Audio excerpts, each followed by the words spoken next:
Halo semuanya, bertemu kembali dengan saya Fariska. Pada modul 9 graf ini, kita akan melanjutkan pembahasan ke materi tentang beberapa terminologi dalam graf. Kita mulai ya. Kita akan mempelajari tentang beberapa terminologi penting dalam graf, dan bagian dari itu yaitu lemma jabat tangan. Terminologi pertama yang akan kita pelajari adalah tentang ketetanggaan atau adjacent.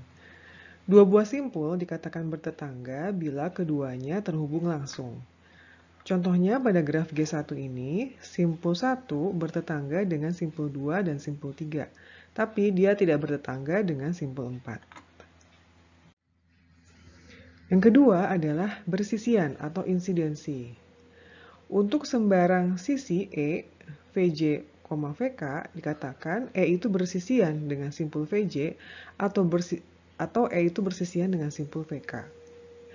Contohnya di sini adalah pada graf G1 ada sisi 2, 3. Bersisian dengan simpul 2 dan simpul 3. Ada juga sisi 2, 4. Yaitu bersisian dengan simpul 2 dan simpul 4. Tapi sisi 1, 2 itu tidak bersisian dengan simpul 4. Terminologi ketiga adalah simpul terpencil atau isolated vertex. Simpul terpencil adalah simpul yang tidak mempunyai sisi yang bersisian dengannya. Contohnya di sini ada graf G3. Simpul 5 di sini dikatakan sebagai simpul terpencil. Terminologi keempat adalah graf kosong atau null graph atau empty graph. Contohnya adalah graf N5 ini, yaitu graf yang himpunan sisinya merupakan himpunan kosong atau tidak ada sisinya. Terminologi penting lainnya adalah derajat atau degree, yaitu jumlah sisi yang bersisian dengan suatu simpul. Notasinya adalah dV. Contohnya pada graf G1, D1 atau jumlah sisi yang bersisian dengan simpul ke-1 adalah 2, yaitu sisi 1, 2, dan 1, 3. Sama juga dengan D4. Sedangkan untuk simpul 2 dan 3, D2 itu sama dengan D3, itu sama-sama 3. Untuk graf lain, contohnya graf G2 ini, untuk D1 itu adalah 3. Ada sisi ganda ya di sini, E1 dan E2 itu sisi ganda. Dan untuk simpul 3 atau D3 itu 4. Kenapa 4? Karena di sini ada loop. Loop itu dihitungnya 2. Graf lain contohnya graf G3 ini, dia memiliki D5 0. Karena dia adalah simpul terpencil. Dan D4 itu 1. Karena dia adalah simpul anting-anting. Contoh lain ada pada graf ini, ya, yang menunjukkan setiap label di sini menunjukkan banyaknya sisi atau derajat pada setiap simpul.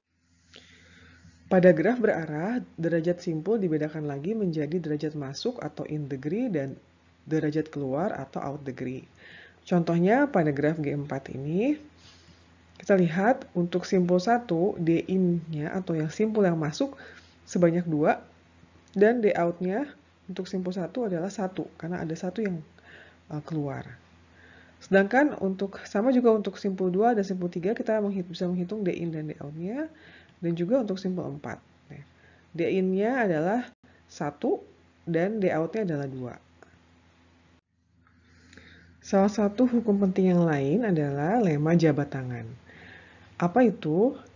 Lemma itu berisi tentang, yaitu jumlah derajat semua simpul pada suatu graf adalah genap, yaitu 2 kali jumlah sisi pada graf tersebut.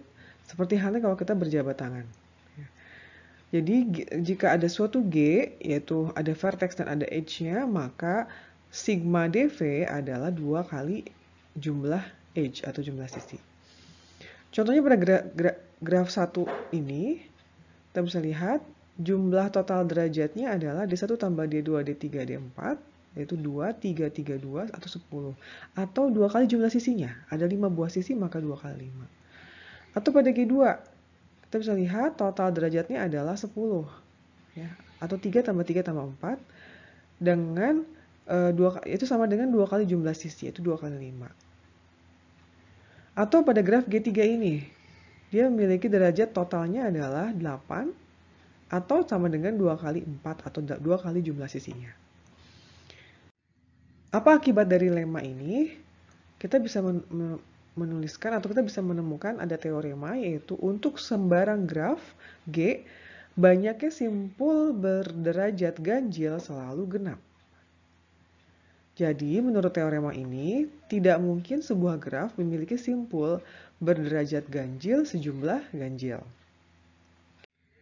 Contohnya seperti ini, ya. Jika diketahui graf dengan 5 buah simpul, dapatkah kita menggambarkan graf tersebut jika derajat masing-masing simpulnya adalah yang pertama 2, 3, 1, 1, 2, dan yang kedua adalah 2, 3, 3, 4, 4. Kita coba lihat, ya. Untuk yang graf yang pertama, yang A, ini nggak bisa ya, tidak dapat. Kenapa? Karena jumlah derajat semua simpulnya ganjil. Kalau kita jumlahkan, jadinya 9. Maka ini tidak mungkin bisa kita gambarkan. Kemudian untuk yang kedua, yang B ini bisa. Karena jumlah derajat semua simpulnya adalah genap. Totalnya adalah genap. Jadi kita bisa menggambarkan graf tersebut. Contohnya adalah graf ini. Dia masing-masing ada derajatnya, ada yang 2, contohnya ini 2, kemudian 3, 3, 4, dan 4. Maka kita bisa menggambarkan seperti ini. Materi berikutnya adalah terminologi graf bagian 2.